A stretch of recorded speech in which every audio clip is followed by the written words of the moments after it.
People die every day, B. Now, that's something that one of my young people actually said to me in December, just this December gone. And he was actually speaking in response to the fatal stabbing of a 17-year-old Joshua Folkes. Rest in peace, Joshua. To which I responded, yeah, you're right. People do die every day, most of them of natural causes. But people aren't killed every day, and people aren't murdered every day. And the lack of distinction between the two was quite worrying, and it is still worrying. But I think that kind of statement is something I've become more accustomed to now in the work that I do, which is, my name is Temi Wale, and I am the founder of Get Out of the Gang, an organisation which aims to tackle gang culture and reduce youth violence, predominantly in London at the moment. I'll say that. Thank you for the invitation to speak tonight, and to follow up after so many inspiring and amazing people is really quite humbling. But we were asked to speak about just some points we could touch on. Why do we do what we do? Why that issue in particular? Why social enterprise? What challenges do we face? What's the dream? Where are we going? And to be boring, I'm just really going to follow those things through. I didn't prepare anything in terms of reading from paper. I don't like to do that because I never follow it, and I just end up speaking forever anyway, so might as well just do that from now. So where it all began, I'd say I wasn't unfamiliar with gang culture. I grew up on an estate in North West London. Yeah, but where it all began really was after the fatal stabbing of a 15-year-old Kyan Prince, rest in peace Kyan, outside a secondary school in North West London, which I would actually then go on to attend. And I was only 10 at the time, and I was really quite confused as to how this level of violence could be, could be carried out by one, somebody so young, and two, against somebody so young. And I was curious, so what I did is I started collecting newspaper articles, everything really to do with gang culture and youth violence, and following all the stories in the news. And I did that for a long time, and I still do that today. I've got so many newspaper articles.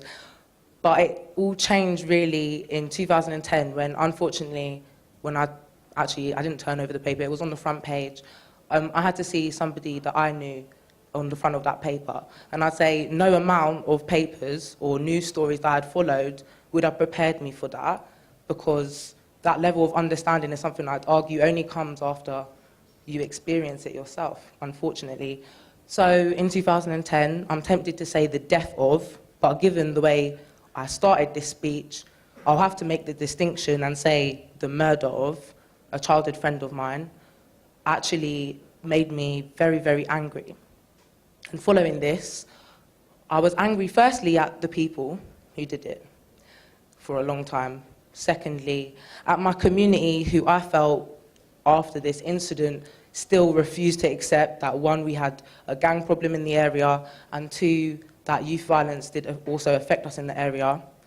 And thirdly, most importantly, I feel like I was quite angry just at the world in general that these types of things could happen. And I was really confused. So it took a long time to channel what I'd argue is the most negative experience of my life into something which I see now as quite positive. What I do today, I do think it's positive. So what is that? What do I do? So my organisation has 4 aims. 1, raise awareness about gang culture and youth violence.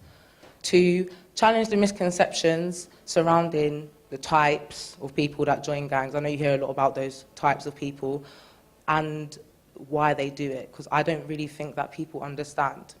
Thirdly, most importantly, the 3rd and 4th aim actually, to support those who are currently involved in gang-related issues and facilitate their exit strategy.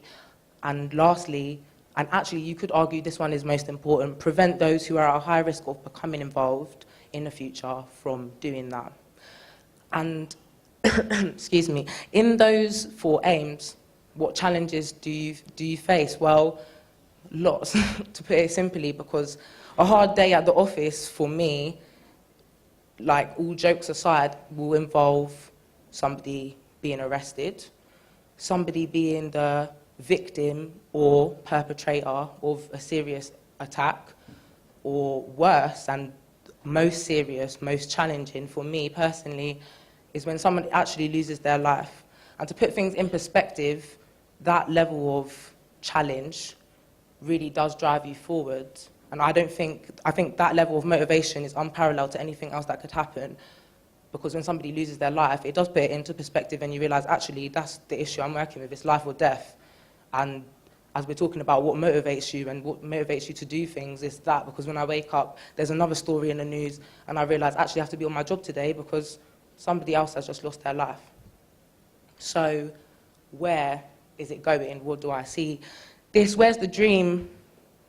And when I think about that, it would be so easy for me to say, I want to work regionally, bigger than that, nationally, globally. I'd love to go to America. Their gang problem is something that unparallels anything really that we have in this country.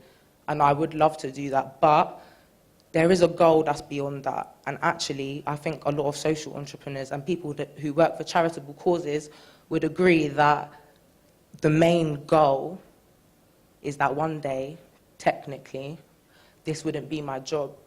Because every day, what actually motivates me and what I strive towards is a day where I won't have to do this and my services would be redundant because I wouldn't need to go into schools and try and do prevention and tell young people what is involved in